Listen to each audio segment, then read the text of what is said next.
This commentary is entitled Terror Squad Could Have Been the Latino Wu-Tang Clan. Yes, Terror Squad could have been the Latino Wu-Tang Clan. And, this video was partially inspired by Panda Chop's recent video where he interviewed Cuban Link, and Cuban Link was driving his whip. And he was saying that, the way the Terror Squad went, it broke a lot of hearts with the fans and whatnot. I just look at these interviews and I just look at it as what might have been if everybody was on the same page.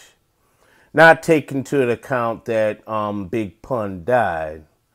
But just because your man died doesn't mean that people can't really come together and keep it moving and keep it pushing and honor the memory of Big Pun by putting out more hits and working as a cohesive unit.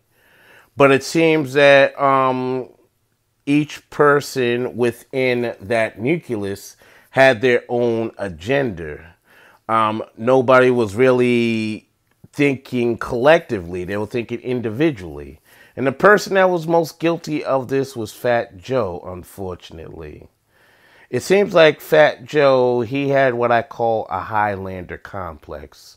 Now, for those of you who are familiar with the Highlander franchise, it was about a bunch of immortals, and they would kill each other, and the whole slogan behind that was, there can only be one. When I think of this whole situation, it looks like Fat Joe, he was on his Highlander stuff.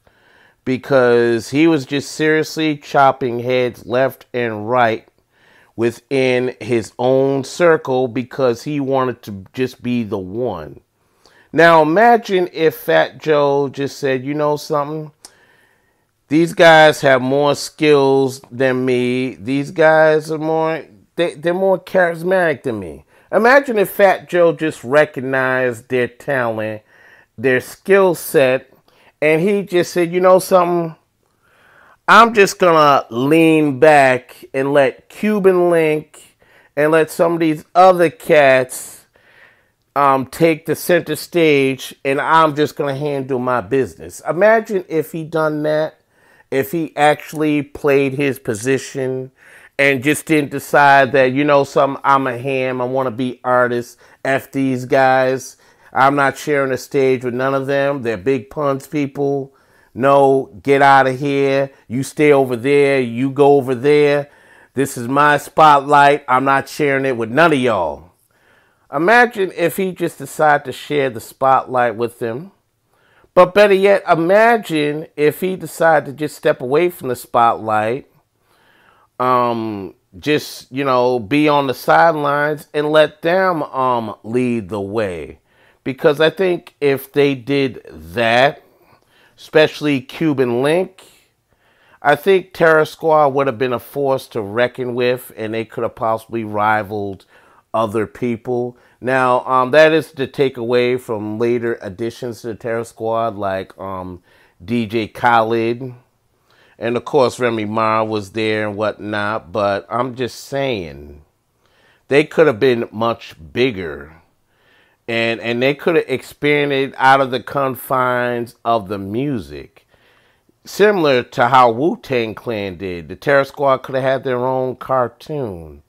Who knows? Maybe the Terror Squad could have did movies and stuff like that. And had all crazy kind of merchandise. But if you have one cat that's just on his Highlander stuff, then you're not going to have any of that because, all it takes is for one or two people to want to get jealous of other people in the clique for everything to just fall apart and whatnot.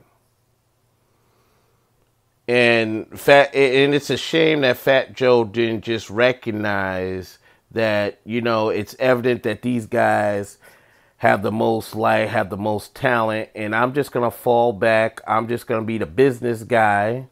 I'll occasionally go up on here and do my Russell Simmons thing, but at the end of the night how we used to do a Def Jam, but I'm just gonna be the businessman of all this and just do my thing, just be the mogul. If he did that, Terror Squad would have been a force to be reckoned with. And I understand some of y'all may disagree with me on this.